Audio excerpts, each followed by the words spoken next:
Huh. Rubik the Amazing Cube. Oh well, sounds like something that's right up my alley. I mean, so, hey, I guess I better go watch it. Can't be that bad, can it?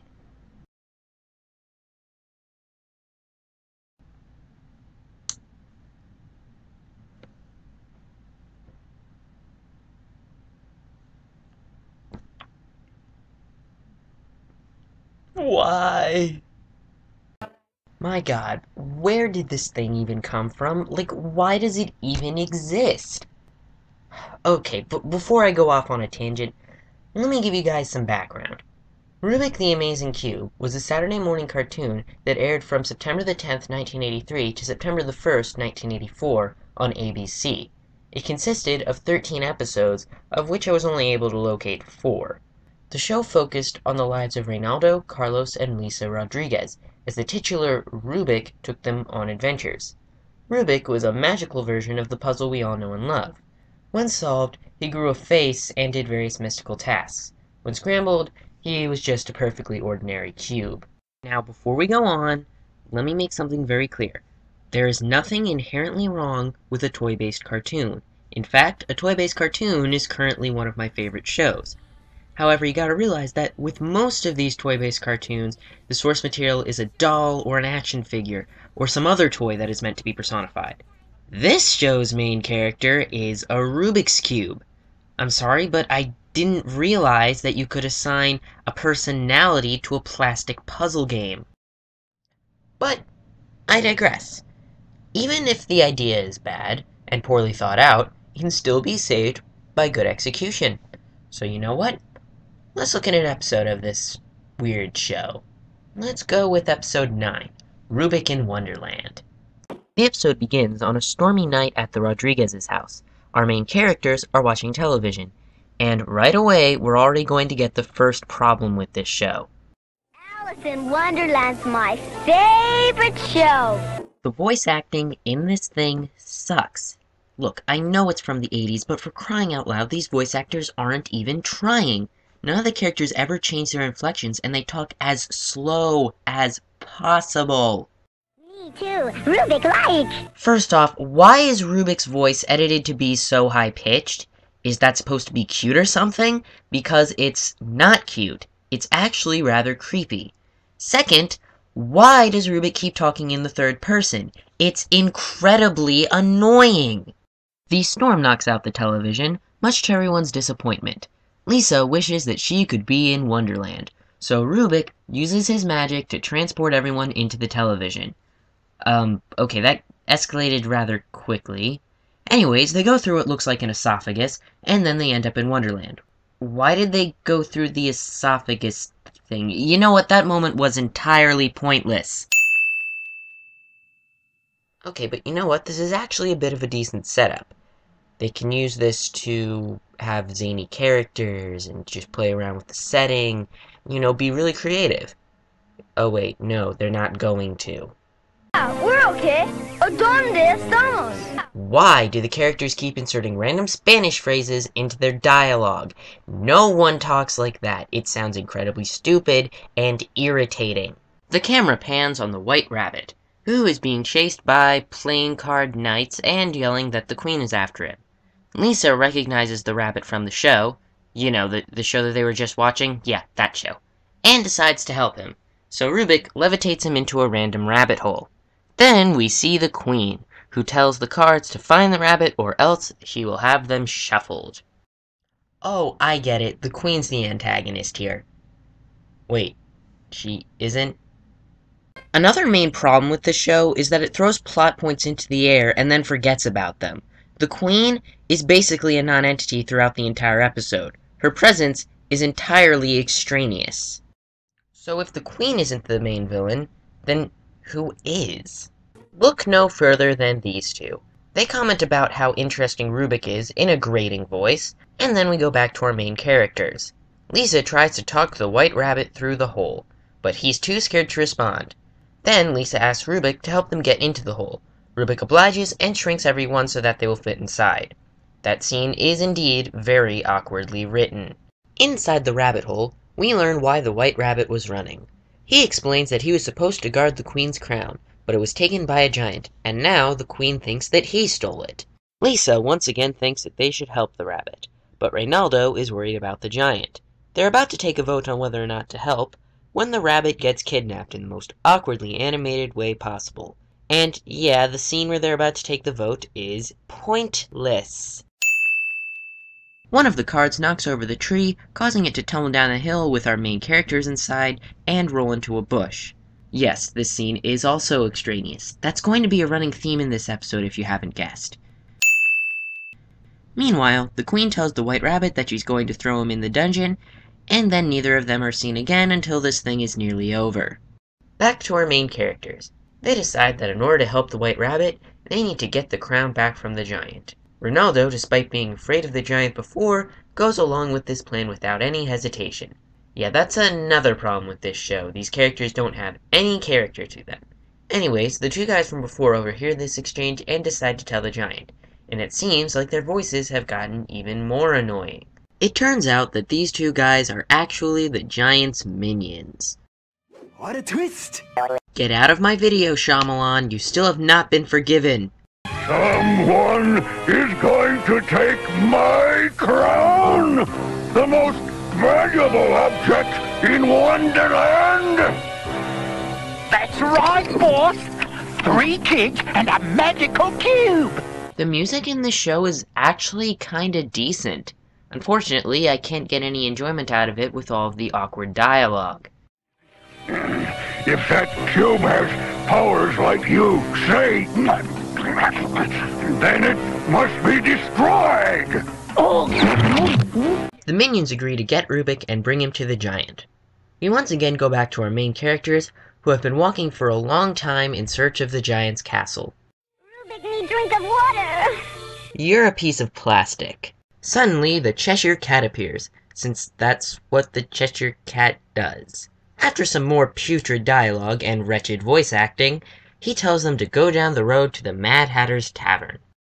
You do realize that they were heading in that direction anyway, right? This scene is nearly a minute long, and in it, nothing happens except for the Cheshire Cat telling the main characters to continue going in the exact direction they were going to get to a tavern that they would probably have stopped at anyway because they were going in that direction anyway.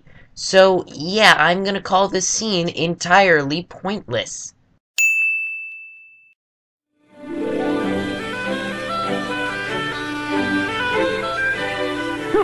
Inside the tavern, we see the Mad Hatter making tea while laughing like an idiot. Once again, it's just filler for the sake of filler.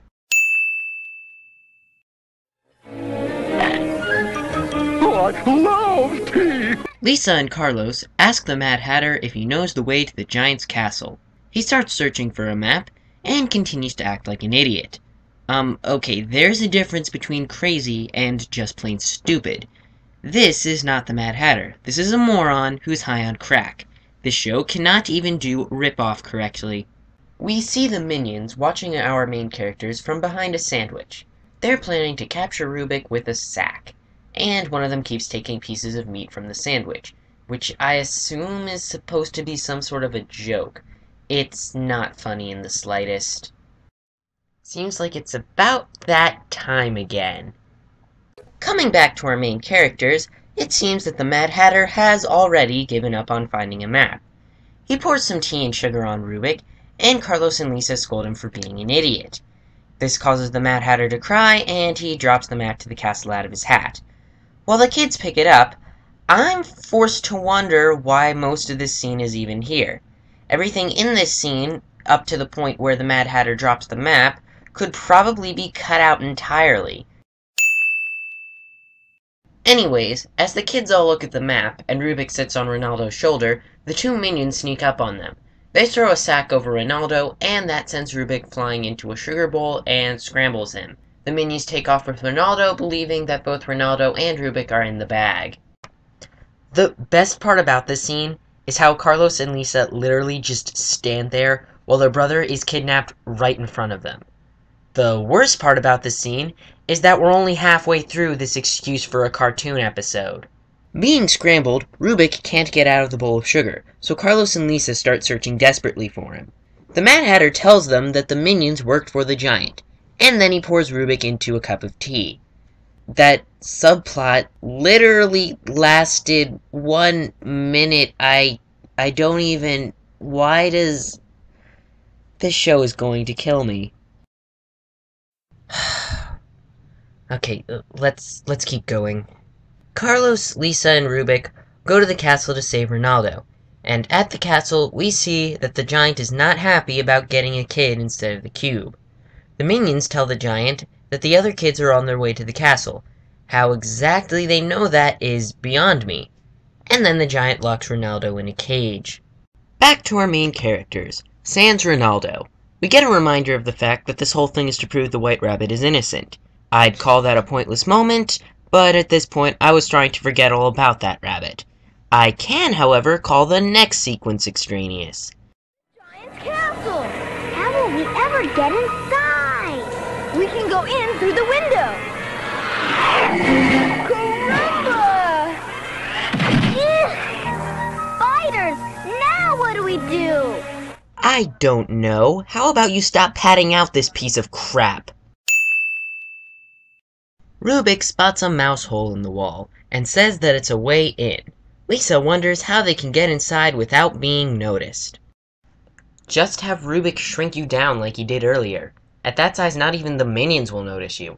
I don't see why... What the actual flying fu...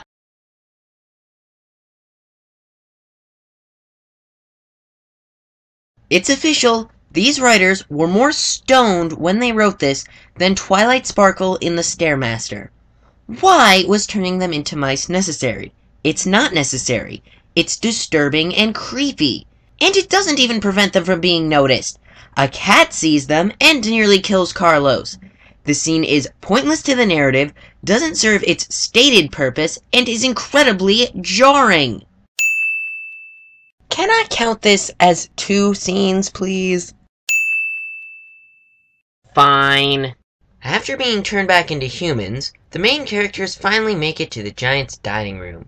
6 minutes left in the episode. Hopefully I will survive this. The giant complains that his food has no taste, and tells the minions to get some pepper. They say that they can't because they're guarding the crown. The giant asks who they're guarding it from, and then he answers his own question. Do I even need to say anything?